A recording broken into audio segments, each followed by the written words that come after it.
আমার প্রিয় বন্ধুরা, যারা আমার কালকের ভিডিওটা দেখেছো আর আজকের এই ভিডিওটার জন্য ওয়েট করে আছো, তাদের জন্য কিন্তু এই ভিডিওটা তৈরি করা। আর ভেবেছিলাম যে একটা পার্টের মধ্যেই সমস্তটা দেখিয়ে দিই, কিন্তু সেটা দেখালে কি হতো জানো? সেটা দেখালে অনেকটা বড় হয়ে যেত।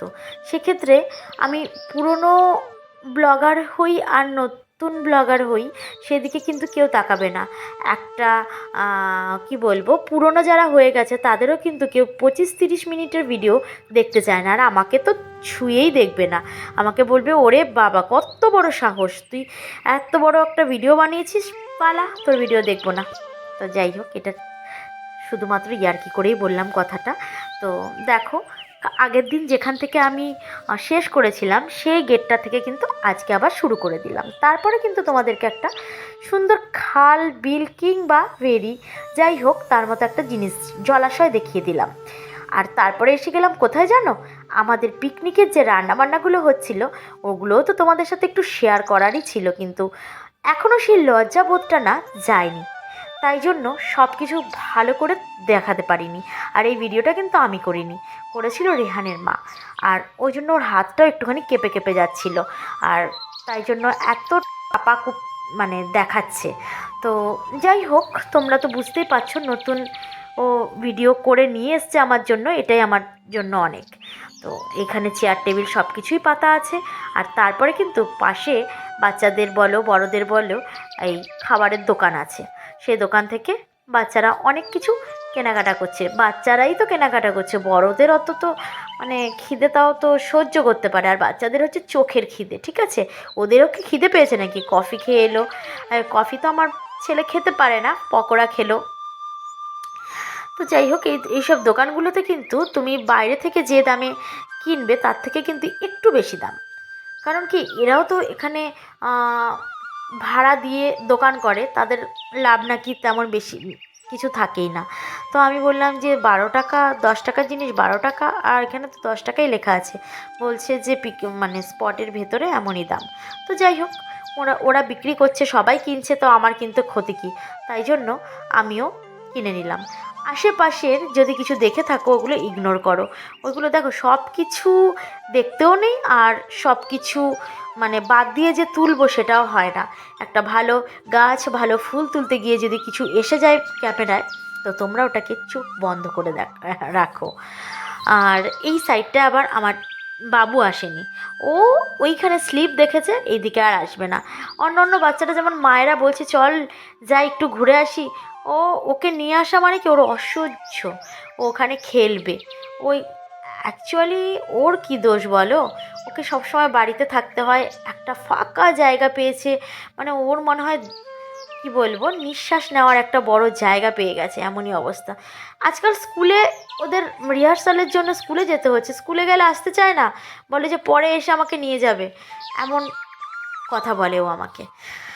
তো একটু আগে একটা অ্যালামন্ডা গাছে কিন্তু আমি হাত দিয়েছিলাম, ওই কালারটা আমার কাছে নেই। আমি না রীতিমতো গাছের ডালটা ভাঙতেই গেছিলাম, কি করব না ভেঙে, কিন্তু ভাঙিনি গো। ওখানে আমাকে একজন বলল যে একদম গাছে হাত দিও না, ওখানে কিন্তু লেখা আছে, সাইনবোর্ড টানানো আছে আর কি, যে গাছে হাত দেওয়া বারণ।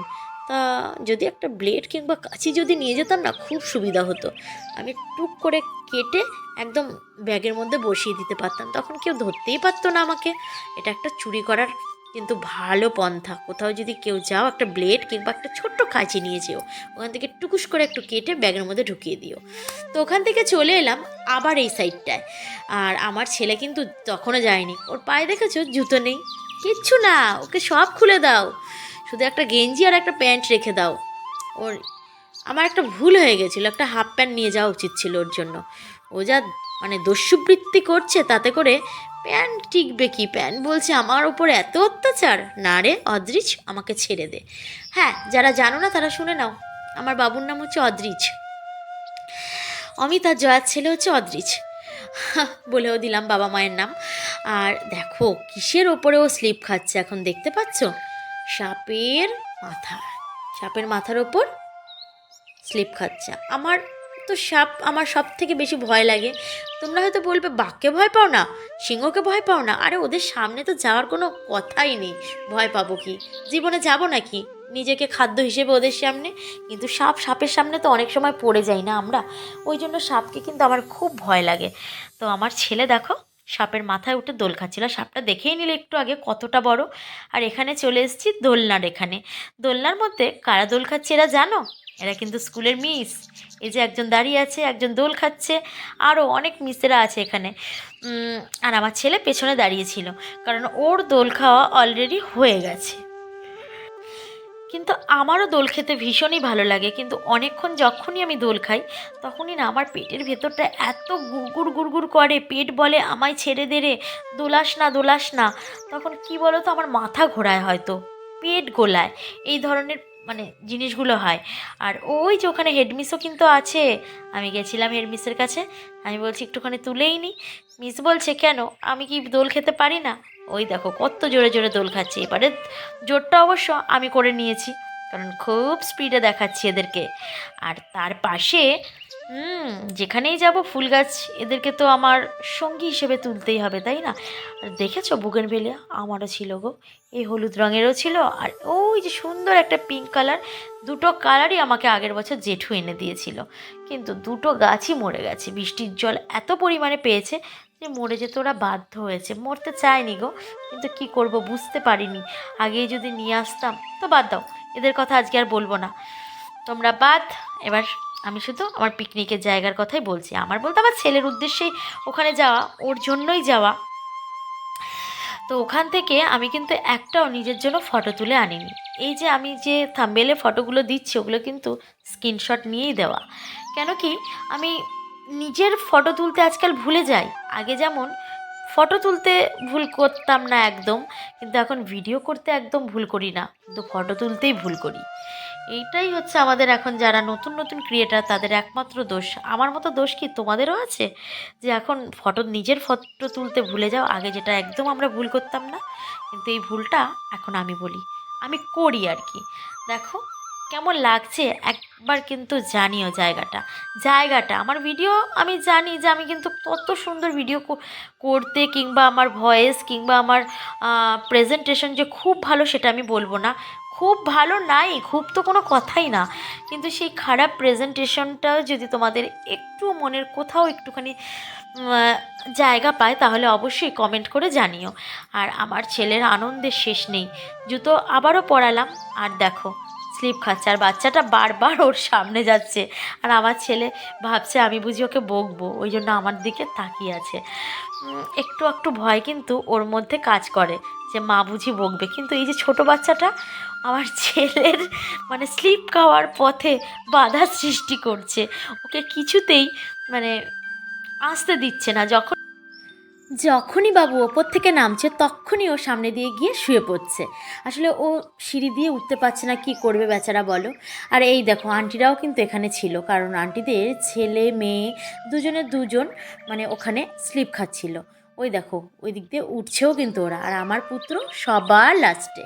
আর ও তো ওখান থেকে আসতেই চাইছিল না, কত জোর করে করে জানো ধরে বেঁধে হয়তো ওকে আমার নিতে হয়েছিল। আমি তাই ভাবছি সত্যি আমাকে কি সবসময় এমন একা একাই থাকতে হবে? ওর বাবা এখন কাজে কর্মে ব্যস্ত, তাই জন্য আমার সাথে অত সাথ দিয়ে চলার ওর সময় নেই, কারণ সব দিক ওকে সামিল দিয়ে চলা সম্ভব হয় না। আর এদিক থেকে ছেলেটাও দেখছি সেম। ও খেলাধুলো পেলে মাকেই যেন ভুলেই যাচ্ছে, অথচ মানে বাড়িতে যখন থাকে তখন মাম্মাম মাম্মাম করে পাগল হয়ে যায়। মানে আমি আমি ছাড়া ওর কেউ নেই, কিন্তু ওখানে দেখো রীতিমতো একা একা নিজের মতো করে ঘুরে বেড়াচ্ছে। কেন এরবেলা আর মাকে দরকার নেই না? এমনই হয়, তোর মাকে সবসময়ই একা একা থাকতে হবে যা দেখছি। সত্যি এটা কোনো অভিমান কিংবা রাগ করে কথা নয়, আমি দেখতে পাচ্ছি আমাকে মনে হয় এই একার পথই বেছে নিতে হবে। দেখো ও ওর মতো, আমি আমার মতো, ধরে বেঁধে নিয়ে আসতে হচ্ছে। আর এখানে বাবু যেখানে দাঁড়িয়ে আছে এখানে ছিল একটা ফুল গাছ, বেশ সুন্দর। আর ফুল গাছের যে জিনিসটা নেওয়ার জন্য আমি টুকি করছিলাম ওটা কিন্তু নিয়েছিলাম। কিন্তু দেখো আমি জানি না আমার সঙ্গে যারা যারা পিকনিকে গেছো তারা তারা আমাকে শুনছো কি না। যদি শুনে থাকো আমি কিন্তু বুঝতেই পারছি ওই বীজ বা দানা আমি কোথায় ফেলে রেখে এসেছি। আমাকে কিন্তু বীজ দানা আমি কিচ্ছু চাইছি না, আমি চাইছি ওখানে যখন তোমার চারা উঠবে আমার বাড়ির সামনে একটা ফেলে রেখে দিয়ে যেও বাবু, তাহলে আমি কিন্তু ওটা তুলে নিয়ে আমি লাগিয়ে দেবো। খুব সুন্দর কালার গো, যার বাড়িতেই হোক না কেন আমাকে প্লিজ পাঠিয়ে দিও। আর আমি লাস্ট মিসদের সাথে, হ্যাঁ তোমাদের সাথে যখন আমি কথা বলছিলাম তখনই আমি দেখিয়েছি। তো আমি কি সেখানেই ফেলে রেখে এসেছিলাম জানি না, খুব খারাপ লাগছে আমারও সেই দানাগুলোর জন্য। থাক ও কথা আমি আর মনে করতে চাই না। দেখো দানার কথা বলতে বলতে দানাটাও দেখাবো তোমাদেরকে। তো দানার কথা বলতে বলতে এখানে চলে এসেছিলাম হাতির এখানে। তো এই হাতিটা কিন্তু আমাদের জন্য যে রুমটা নেওয়া হয়েছিল, মানে সবার জামা কাপড় শীতের পোশাক রাখার জন্য, ব্যাগ রাখার জন্য একটা ঘর রাখা হয়েছিল। ওখানে টয়লেট সব কিছুই আছে। তো ওখান থেকে বেশি একটা দূর না কিন্তু। আর এই হাতিগুলোকেই আমি চোখে দেখিনি। তো যখন চোখে দেখেছি তখন কিন্তু প্রায় ফেরার পথ। তো তা সত্ত্বেও ওকে একটুখানি তুলে নিলাম, আর সাথে ছিল বাবু। আর আমার না সব থেকে ভালো লেগেছে এই যে কাটিং করা গাছগুলো। এইগুলো আমি আমাদের পাড়ায়ও একটা বাড়ির পাশে দেখেছি, সুন্দর কাটিং করে রাখতো। এখানে আবার শীতকালে দেখতাম জামা কাপড়গুলো মেলে মেলে রাখতো, মানে পাতিয়ে রাখতো, বেশ ভালো লাগতো কিন্তু, মানে তাড়াতাড়ি করে শুকিয়ে যেত, সেটাই বলতে চাইছি। আর তখন এর ওপর দিয়ে হাত দিতাম, আর তখন তো বুঝতাম না এটা কাটা গাছ না কী গাছ। কাটা কিন্তু ভালোই খোঁচা দিত আর কি আমাদের, যারা যারা হাত দিতাম বেশি বেশি, মানে দেখাতে যেতাম দেখো হাত দিচ্ছি এর ওপরে। কিন্তু এরকম করলে তো আর হবে না। চলো, গাছ দেখালাম, হাতি দেখালাম, এবার ডান্স দেখাবো। ডান্সটা কিন্তু বাচ্চারাই কিন্তু করছে দেখো। এইটা কী গান জানো? ওই যে একটা গান আছে না, নাগিন নাগিন, না ও গান আমি করতে পারবো না, কারণ একেতেই আমি কিছু পারি না গান করতে। তারপরে যদি আমি করি তো যাও বা আমার ভিডিও তোমরা দেখছো, লাইক দিয়েছো হয়তো, আর যদি লাইক দিয়েও থাকো হয়তো ওটাকে আনলাইক করে দিয়ে চলে যাবে। তাই জন্য আমি আর গানটা করলাম না। না, কেউ কিন্তু লাইক দিয়ে সেই লাইক তুলে নিও না। আর আমি জানি আমার বন্ধুরা ও কাজ করে না। তো হয়তো অনেকে ভিডিও দেখতে দেখতে ভুলে যায় লাইক করতে, কিন্তু লাইক করে দিয়ে কষ্ট করে সেটা কেউ তুলে নেয় না, তাই না? তো দেখো এখানে কিন্তু অনেকেরই নাচ আমি দেখে নিলাম। আর একটা কথা আমি বলতে চাই, যেমন আগের বছরও পিকনিকে গেছিলাম, এবছরও গেছি, সামনের বছরও যাওয়ার ইচ্ছে আছে, যদি না কোনো কাজকর্ম কোনো পরিস্থিতি এসে না দাঁড়ায়। হ্যাঁ, আগে থেকে কিন্তু আমি বুক করে রাখলাম। মিসরা যদি শুনে থাকো তো জেনেও নাও কথাটা। আমি আর আমার ছেলে কিন্তু আবারও যাব, কারণ আমাদের ভীষণ ভালো লেগেছে। তোমার মানে পিকনিকে নিয়ে যাও তোমরা, সেখানে গিয়ে কিন্তু আমাদের ভালোই আনন্দে কাটে দিনটা। আর সেটা হয়তো তোমাদের কাছে গিয়ে কখনো বলিনি, কিন্তু ভিডিওর মাধ্যমেই বলে নিলাম। এখানে সবাই আনন্দ করছে, হয়তো ওদের এখনও খাওয়া দাওয়া কমপ্লিট হয়নি। তো খাওয়া দাওয়ার পরে তো বেশ চলে আসারই সময় হয়ে যায় না। আর আমার ছেলের কথা তো সেদিনও বললাম, খাওয়া দাওয়ার করলেই ওভাবে যে চলে আসতে হবে, ওই জন্য ও খেতেও চাইছিল না জানো। বাবু খাওয়ার আগে আমাকে বারবার বলছিল, আচ্ছা মাম্মাম এখন কটা বাজে বলো তো? আমি বললাম ও 2টো না 3টে বেশ বাজছিল, সেটাই ভুলে গেছিলাম। এই দেখো রেহানের মা নাচ করবে এবারে, এই যে খুব সুন্দর কিন্তু ও নাচ জানে, আমি কিন্তু জানতামই না। জানিস তো তুই যে এত সুন্দর নাচ জানিস। ওইদিকে কাজিমের মাও একটুখানি মাজা দুলাচ্ছিল, তারপরে সন্দীপ এই জয়দীপের মা ছিল এখানে। তারপরে কিন্তু যেটা বলছিলাম, বাবু বারবার করে বলছিল, আচ্ছা কতক্ষণ আর থাকবো, আমি কি আরও একবার খেলতে পারবো?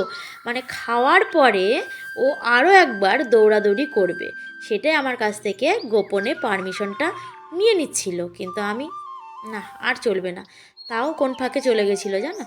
এই ছিল ওর আজকের আর কালকের যে ভিডিওতে শুনলে, এই হচ্ছে ও সারাদিন ধরে এই করে বেরিয়েছে। খাবারটাও কিন্তু একটু দেখিয়ে দিলাম, সব খাবার অবশ্যই দেখাতে পারিনি, তো যেটুকু দেখিয়েছি আসলে। তারপরে দেখো আসার পথে কিন্তু একটা জিনিস বাবুকে কিনে দিয়েছিলাম, এই যে হাওয়াই মিঠাই। এটা কোনোদিন বাবু টেস্ট করেনি, ওই জন্য আমি কি চাই জানো, ও আমি যেইটুকু পারবো, আমার সামর্থ্যে যেইটুকু আসবে, যদি দিতে পারি বাবুকে, অবশ্যই একটুখানি দিয়ে দেখবো যে ও কেমন ফিল করে। কিন্তু ওর ভালো লাগেনি, তাই জন্য ও খেতেও পারেনি। তো দেখো তারপরে যে জিনিসটা আমি চুরি করেছিলাম ওখানে গিয়ে, এই যে ফুলের দানা, কিন্তু কোথায় রেখে এসেছি আমার একটু একটু মনে আসছে এখন, একটু একটু স্মৃতিশক্তি ফিরছে। কিন্তু যেই নাও না কেন, যদি তোমার বাড়িতে চারা হয় আমাকে একটুখানি পাঠিয়ে দিও, ব্যাস আর কিচ্ছু লাগবে না।